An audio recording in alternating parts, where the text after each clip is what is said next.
Hey guys, it's Beth, and today I just wanted to do a quick project share and announce the winner to my 3,000 subscriber giveaway.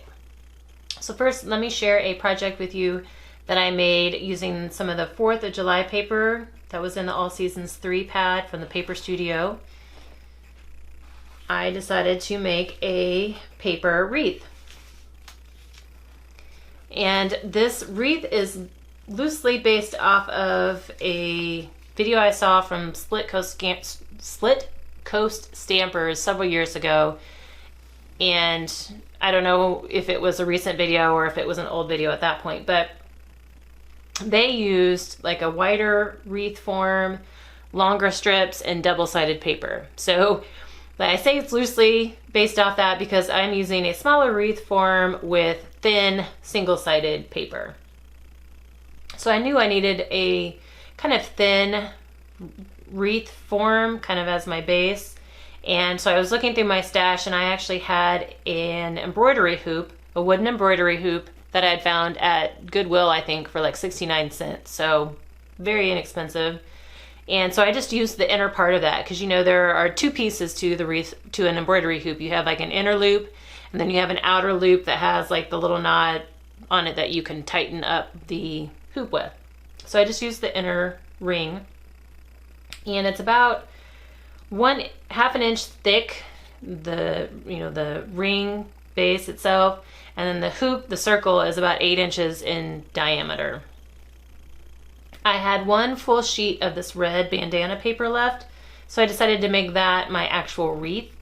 So, and then I had like another scrap piece that I was able to cut down as well. So I took the whole 12 by 12 sheet and cut it down into 1 inch by 6 inch strips. So I got 24 of those strips from my 12 by 12 piece, and then I got another 4 strips from my scrap piece. So in total I have 28 1 inch strips of paper that kind of make up my wreath. I don't like to use wet glue with this really thin paper. I just don't like the way it kind of bubbles and dries. And so I did have some 1/8 inch wide score tape, and which fit perfectly on the hoop here. So I just took the 1/8 inch score tape and curved it around the whole top flat portion on the front of my hoop, and then I did the same thing on this back flat portion of my hoop. And then I took my strips, which I had already cut fishtails into. So the other day in the car, we were going camping, and so I took that time in the car and pinched my edges of the strips together and then cut my fishtails. Just I thought it would make it easier when I put the wreath together. So once I had the score tape on, I just peeled off a little bit of the backing at a time and would kind of fold my strip around loosely, match up the edges, and then pinch it down so that it would adhere to the glue. And so I just did that one strip at a time, and worked my way all the way around the hoop. And then I also made my rosettes using some red, white, and blue paper that I had left in the pad.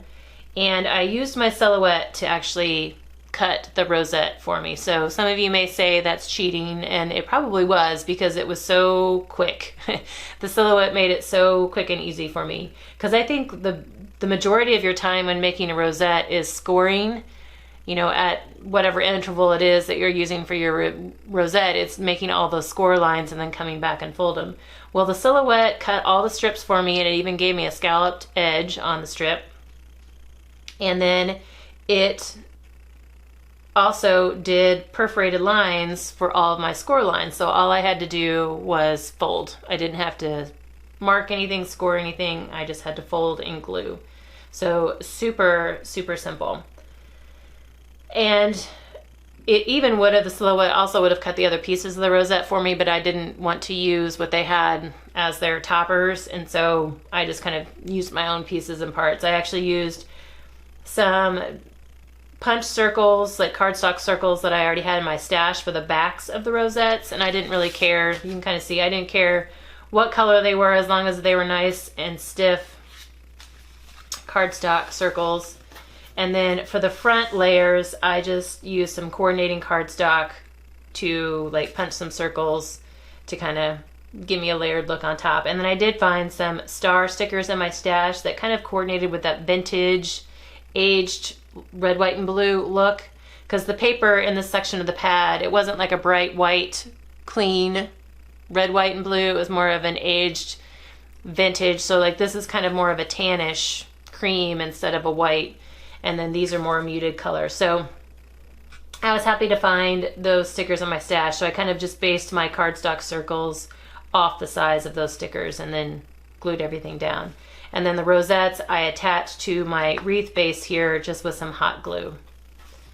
Layer those up. And I did cut my rosettes in 3 different sizes. Like there's just like a slight difference in size for each one.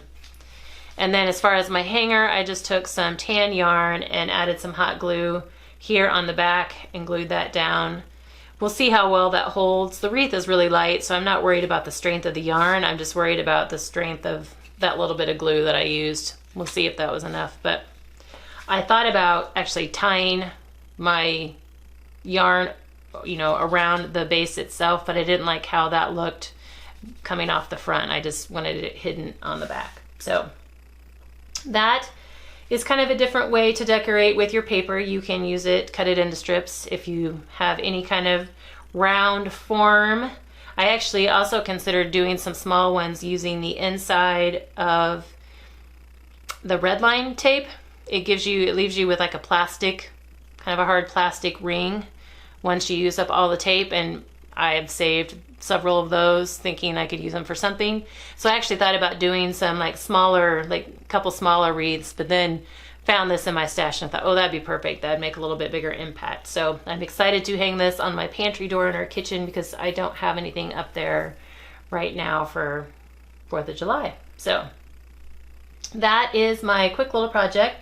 And second thing I wanted to talk about today was to announce the winner for my giveaway. And again, thank you guys so much for all of your support and for helping myself and my channel grow. I can't thank you all enough for all that you've done. And I also wanted to thank you for all of the comments you left on that video. I loved hearing your guys' stories about how you started paper crafting or why you started paper crafting, what it does for you. So many of you said that it is a de-stressor for you. It's therapeutic. It kind of takes you away from the struggles or the stresses of life. It's a great way to unwind after a long day at work. And so many people also said that they get fulfillment out of paper crafting. Like, you know, just the process of making something with your hands and having a completed project at the end, knowing that you made it, you got to use your creativity to make it, kind of helped you all feel fulfilled. And then also so many of you got joy from sharing all of your projects with others. So loved hearing all that. And I feel like, you know, it helped build a community because so many of you commented on each other's comments and, you know, either agreed or shared your take on it. And I just loved that community that you guys kind of created on that video. So thank you again for sharing your stories with me. I loved getting to know all of you a little bit better, and I loved hearing all of that. So just as a reminder, the giveaway prize is a $30 gift certificate to Amazon.com or scrapbook.com. It's the winner's choice. And so now we will jump over to the computer and I will show you guys who the winner is. And the winner is Christy Scraps. Congratulations, Christy. And Christy, thank you so much for watching and commenting and supporting me. And if you could email me using the link in the description box below, email me at bourboncreekcrafts@gmail.com so that I will have your email.